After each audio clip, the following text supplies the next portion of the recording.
अगर हम बात करें, आप किसी भी एग्जाम की प्रिपरेशन कर रहे हैं, अगर आपके एग्जाम में करंट अफेयर्स पूछी जाती है तो ये पूरा सेशन आप लोगों के लिए काफी यूजफुल एंड काफी बेनिफिशियल रहेगा। क्वेश्चंस विद एक्सप्लेनेशन यहाँ पर मिलेगा। ठीक है, तो अब शुरू करते हैं लेक्चर को, और उससे पहले हम करेंगे लास्ट क्लास का रिवीजन।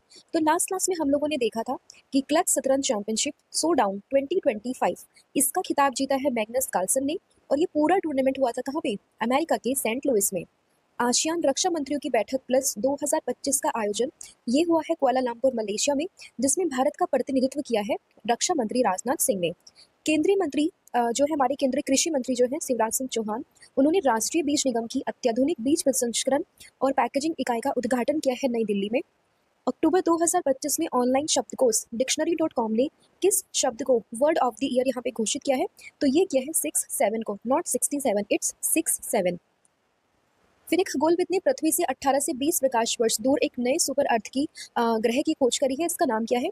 तो इसका नाम है GJ251c। किस देश ने परमाणु ऊर्जा से चलने वाले पोसाइडन नामक एक मानव रहित जल ड्रोन का सफल परीक्षण किया है? तो ये किया है रशिया ने। जनजातीय कार्य राज्य मंत्री जिनका नाम है दुर्गादास उइके, उन्होंने आदर्श युवा ग्राम सभा पहल की शुभारंभ किया है कहाँ पे? नई दिल्ली में। अक्टूबर 2025 में पुरातत्वविदों ने के द्वारा 4000 साल पुरानी एक दिलमन सभ्यता जो कि कांस्य युगीन सभ्यता है, उसका एक मंदिर खोजा गया कहाँ पर? तो ये हुआ है कुवैत के फैलिका द्वीप में। इसके बाद अगर हम बात करते हैं कि किस देश के वैज्ञानिकों ने अमेजन वर्षावन के भविष्य के CO2 स्तरों के प्रति प्रतिक्रिया का अध्ययन करने के लिए अमेजन फेस परियोजना शुरू करी है? तो ये करी है ब्राजील के वैज्ञानिकों ने। भारत ने ICC महिला विश्व कप के सेमीफाइनल में किस टीम को हराकर महिला ODI क्रिकेट के इतिहास का सबसे बड़ा रन चेज यहाँ पे किया है? तो ऑस्ट्रेलिया को हराकर इंडिया यहाँ पर फाइनल में गई थी, और अभी फाइनली इंडिया जो है वो वर्ल्ड कप भी जीत चुकी है। 2025 अक्टूबर में साइबर अपराध के खिलाफ संयुक्त राष्ट्र कन्वेंशन पर हनोई वियतनाम में हुए उच्च स्तरीय सम्मेलन के दौरान कितने देशों ने हस्ताक्षर किए हैं? तो ये 72 देशों ने हस्ताक्षर किए हैं। और बच्चों को ऑनलाइन खतरों से बचाने के लिए किस राज्य पुलिस की साइबर शाखा ने साइबर जागो कार्यक्रम शुरू किया है? तो ये क्या है? पंजाब की राज्य पुलिस की साइबर शाखा ने। तो ये था आपका लास्ट क्लास का रिवीजन। अब हम करेंगे आज के क्लास की शुरुआत। तो फर्स्ट क्वेश्चन है, नवंबर 2025 में भारतीय नौसेना के 40वीं चीफ ऑफ मटेरियल के रूप में किसने यहाँ पे पदभार संभाला है? ठीक है, तो अगर हम बात करते हैं 40वीं चीफ ऑफ मटेरियल के रूप में यहाँ पे पदभार जो संभाला है वो संभाला है किसने? तो vice admiral B Shiv Kumar ने, यानी कि ऑप्शन नंबर बी। तो ऑप्शन बी आप लोगों ने ध्यान रखना है, vice admiral B Shiv Kumar, और इन्होंने यहाँ पे जो है अपना पदभार संभाल लिया है। तो ऑप्शन नंबर बी आप लोगों को ध्यान रखना है। और ये 40वें नंबर के हैं, तो इसलिए इंपॉर्टेंट बन जाता है इनका। कई बार आजकल एग्जाम में ये जो किस नंबर के बने हैं, किस क्रम के बने हैं, वो भी पूछ रहे हैं, तो आपको ये ध्यान रखना है। एंड ये किसका स्थान लेंगे? इन्होंने स्थान लिया है वाइस एडमिरल किरण देशमुख का। अगर हम बात करते हैं चीफ ऑफ मटेरियल ये क्या होते हैं, तो ये नौसेना के एक अत्यंत महत्वपूर्ण विभाग के एक प्रमुख होते हैं, जो यह सुनिश्चित करते हैं कि भारतीय नौसेना के सभी प्लेटफॉर्म्स, जहाज और उपकरण हमेशा परिचालन के लिए तैयार रहे, मतलब कि वो कॉम्बैट रेडी रहे। तो इन सब की देखरेख करना ही इनका काम होता है, और इन्हीं के अभी हेड बने हैं कौन? Vice admiral B Shiv Kumar. अगर हम बात करते हैं इंडियन नेवी की, तो इसका मुख्यालय आपको मिलेगा नई दिल्ली में। नौसेना दिवस हम लोग हर साल मनाते हैं 4 दिसंबर को। नौसेना प्रमुख है दिनेश कुमार त्रिपाठी, और 47वें उप प्रमुख बने थे कौन? Vice admiral Sanjay Vatsyayan. अब कुछ सैन्य नियुक्ति को हम डिस्कस कर लेते हैं। जैसे बात करें ITBP के नए महानिदेशक, यानी कि भारत तिब्बत सीमा पुलिस के नए महानिदेशक, तो ये बने थे प्रवीण कुमार। केंद्रीय औद्योगिक सुरक्षा बल यानी कि CISF, तो इसके नए महानिदेशक बने थे प्रवीर रंजन। भारत का नया सेना प्रमुख ये बने थे उपेंद्र त्रिवेदी। भारत के नए उपसेना प्रमुख तो ये थे लेफ्टिनेंट जनरल पुष्पेंद्र सिंह। भारत में वर्तमान में 4 उपराष्ट्रीय सुरक्षा सलाहकार हैं, जिसमें नाम आता है राजेंद्र खन्ना का। अतिरिक्त NSA है TV रविचंद्रन, पवन कपूर और अनीश दयाल सिंह। रक्षा लेखा महानियंत्रक की बात करें तो राजकुमार अरोड़ा। भारत के वाइस ऑफ डिफेंस स्टाफ तो ये बने थे कौन? जनरल अनिल चौहान। भारत की वायुसेना प्रमुख अमरप्रीत सिंह। भारत के नौसेना प्रमुख तो ये है दिनेश कुमार त्रिपाठी। और भारतीय तटरक्षक बल के 26वें महानिदेशक तो ये है प्रवेश शिवमणि। और सैन्य अभियान महानिदेशक है कौन? ये है राजीव घई। नेक्स्ट आपका क्वेश्चन होगा कि नवंबर 2025 में भारत का 94वां रामसर स्थल ये किसे घोषित किया गया, यानी कि इंडिया का 94th रामसर साइट नवंबर 2025 में किसको डिक्लेयर किया गया है? तो आप लोगों ने ध्यान रखना है, ये यहाँ पर डिक्लेयर हुआ है कौन सी साइट? दैट इज गोगा बील झील, जो कि आपको बिहार में देखने के लिए मिल जाएगा। ठीक है, तो गोगा बील झील जो कि आपको बिहार में देखने के लिए मिलेगा, इसी को ही भारत का 94वां रामसर स्थल यहाँ पे घोषित किया गया है। तो ऑप्शन नंबर जो बी है वो आप लोगों को ध्यान रखना है। और अगर हम अभी की बात करते हैं तो अभी बिहार में 6 रामसर स्थल है। और तमिलनाडु सबसे ज़्यादा है 20, उसके बाद आता है किसका नाम, उत्तर प्रदेश का 10वें नंबर पर। यानी कि फर्स्ट पर है तमिलनाडु 20 रामसर साइट्स है, फिर दूसरी पर है उत्तर प्रदेश 10 रामसर साइट है, और अब तीसरे नंबर पर आ चुका है बिहार जिसके पास में 6 रामसर साइट्स हैं। उन 6 के नाम अगर हम देखें तो कवर ताल झील है, 2020 में ऐड हुई थी, फिर 2024 में 2 हुई थी, नागी पक्षी अभ्यारण्य और नकटी पक्षी अभ्यारण्य। 25 में अभी 3 हो चुकी हैं, एक है गोकुल जलाशय, उदयपुर झील और गोगाबेल झील। ठीक है, तो इसी के साथ में बिहार के 6 रामसर स्थल भी हम लोगों ने देख लिए हैं। तो कुल रामसर स्थलों के मामले में अगर हम बात करें भारत की तो 94 स्थल हो चुके हैं, और विश्व स्तर पर ब्रिटेन के पास में 176 रामसर स्थल है। उसके बाद में नंबर आता है किसका, मैक्सिको का। तो देखिए अगर हम कंट्री वाइज बात करें तो फर्स्ट पर आता है ब्रिटेन, उसके बाद आता है मैक्सिको, एंड उसके बाद आता है अपना देश यानी कि इंडिया। इंडिया के पास कितने हैं, 94 है। और यहाँ पे अगर हम स्टेट्स की बात करें तो टॉप पर आता है तमिलनाडु, फिर आता है उत्तर प्रदेश, और उसके बाद फिर आता है यहाँ पे बिहार। ठीक है, और अंतर्राष्ट्रीय महत्व की आर्द्र भूमियों के संरक्षण के लिए ही ईरान में 1971 में रामसर कन्वेंशन पर हस्ताक्षर किए गए थे। तो कई बार ये भी पूछ सकते हैं कि रामसर जो ये सिटी थी वो है कहाँ पर, तो ईरान का नाम आप लोगों ने ध्यान रखना है। नेक्स्ट क्वेश्चन, आईसीसी महिला ओडीआई विश्व कप 2025 का खिताब ये किस देश ने जीता है? तो ये फर्स्ट एवर टाइटल यहाँ पर जीत लिया हमारे देश की बेटियों ने, यानी कि भारत ने। Option number C. तो आईसीसी महिला ओडीआई विश्व कप 2025 का खिताब किस देश ने जीता है? भारत ने जीता है। किसको हराकर? साउथ अफ्रीका को हराकर। ठीक है, तो साउथ अफ्रीका को हराकर इंडिया ने ये खिताब जीत लिया है। पहली बार अपने नाम ये टाइटल किया तो इसलिए इंपॉर्टेंट बन जाता है क्वेश्चन, ऑप्शन नंबर सी। ठीक है, तो विजेता पहली बार बनी है, उप विजेता है दक्षिण अफ्रीका, संस्करण था इसका 13वां। प्लेयर ऑफ द टूर्नामेंट ये बनी है दीप्ति शर्मा भारत से। विजेता टीम को पुरस्कार राशि मिलेगी 39.55 करोड़ रुपीस। उप विजेता टीम को यहाँ पर मिलेगी 19.88 करोड़ रुपए। भारत की कप्तान है हरमनप्रीत कौर। मेजबान देश था भारत और श्रीलंका। आयोजन की तिथि की बात करें तो 20 सितंबर से शुरू होकर 2 नवंबर के बीच तक ये चले हैं। आधिकारिक गीत की बात करें तो ब्रिंग इट होम, इसकी गायक थी श्रेया घोषाल। पहला विश्व कप ये हुआ था 1973 में, मेजबान देश था इंग्लैंड, और विजेता भी कौन सा था, इंग्लैंड ही था। और आईसीसी के अभियान का नाम क्या था, विल टू विन।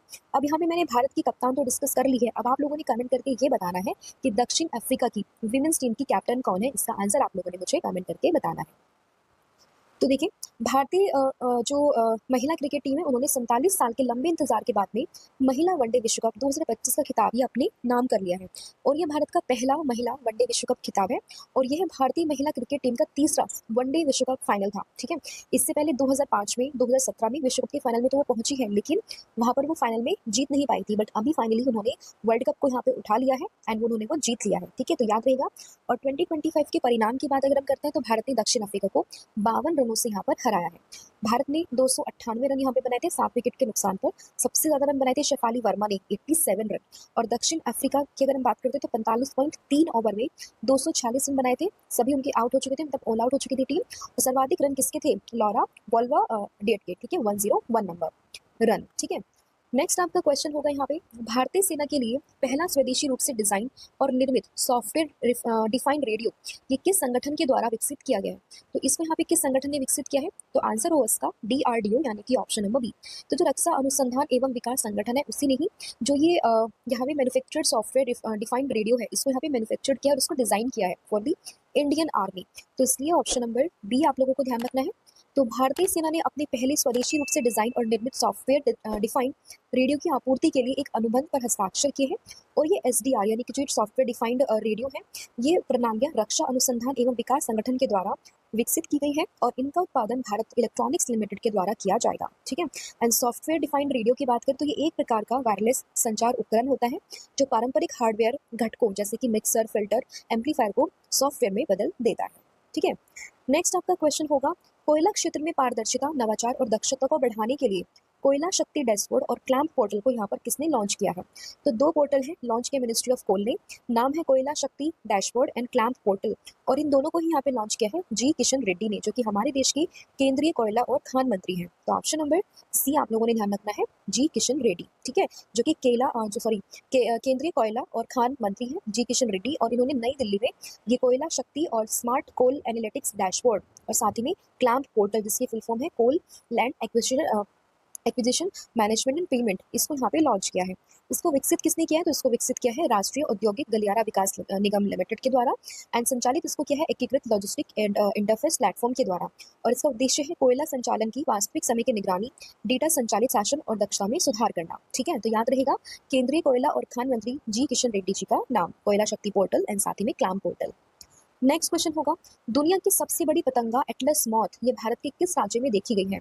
तो ये अभी रिसेंटली भारत का जो ये कर्नाटका वाला एरिया है वहां पर इसको देखा गया है और ये दुनिया की सबसे बड़ी पतंगा एटलस मॉथ है। ठीक है, कहाँ पर देखी गई है? कर्नाटका में। तो ऑप्शन नंबर जो सी है वो आप लोगों को ध्यान रखना है। तो एटलस मॉथ दुनिया की सबसे बड़ी पतंगा कर्नाटका के दावनगेरे जिले के गुड्डेहल्ली करवार में देखी गई है और यह प्रजाति दक्षिण पूर्व एशिया के उष्ण कटिबंधीय और उपोष्ण कटिबंधीय वर्षावनों में पाई जाती है। इसके पंखों का फैलाव लगभग 25 से लेकर 30 सेंटीमीटर तक फैला रहता है।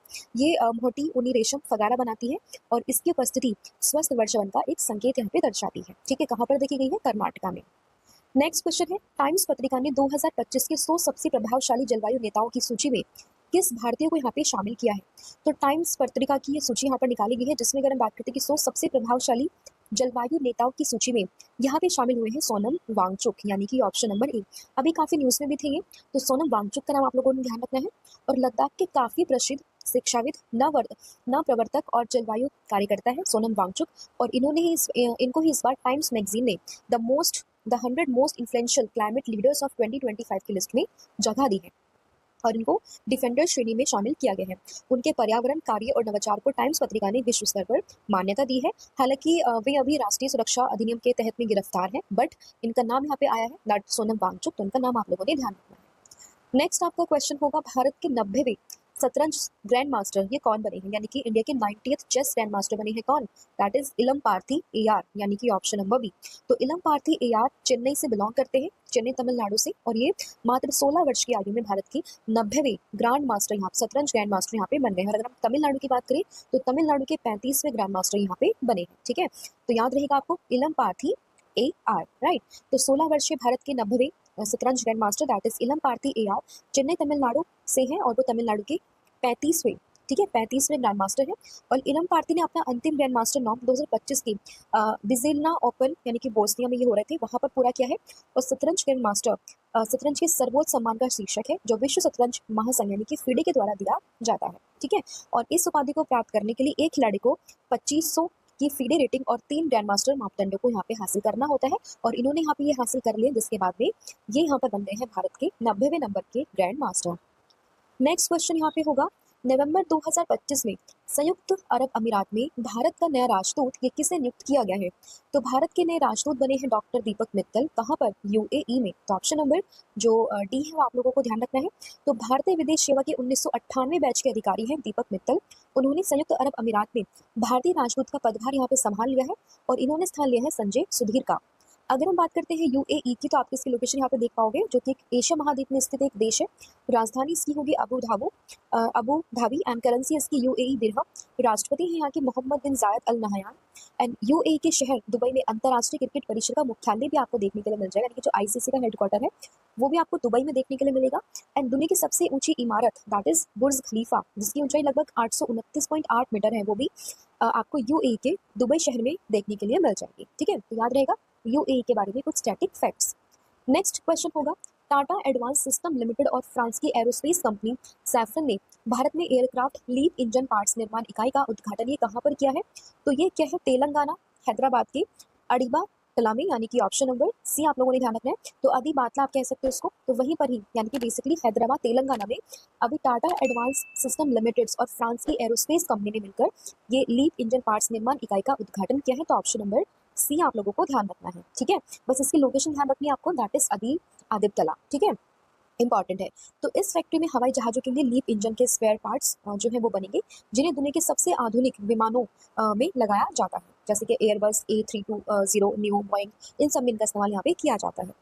नेक्स्ट क्वेश्चन होगा, किस राज्य सरकार ने दिसंबर 2025 में अन्य राज्यों से प्रवेश करने वाले वाहनों पर ग्रीन टैक्स यानी कि ग्रीन सेस लगाने की घोषणा यहाँ पर करी है? तो ये यहाँ पर घोषणा करी है किसने? उत्तराखंड की सरकार ने, यानी कि ऑप्शन नंबर बी। तो उत्तराखंड की राज्य सरकार ने दिसंबर 2025 से अन्य राज्यों से प्रवेश करने वाले वाहनों पर ग्रीन सेस लगाने की घोषणा यहाँ पर करी है। तो ऑप्शन नंबर बी आप लोगों को ध्यान रखना है। और उत्तराखंड सरकार ने हिमालय पर्यावरण की सुरक्षा के लिए ग्रीन टैक्स लगाने का फैसला लिया है और ये टैक्स 1 दिसंबर 2025 से उन सभी वाहनों पर लगाया जाएगा जो राज्य के बाहर से उत्तराखंड में प्रवेश करेंगे। और इस कदम का उद्देश्य है राज्य में बढ़ते प्रदूषण को रोकना, उसको कम करना और सस्टेनेबल टूरिज्म को बढ़ावा देना। तो किस स्टेट ध्यान रखना, that is Uttarakhand. Next question होगा यहाँ पे, भारत ने रक्षा एवं सुरक्षा सहयोग को सशक्त बनाने के लिए किस देश के साथ में 10 वर्षीय ढांचा समझौते पर हस्ताक्षर किए हैं?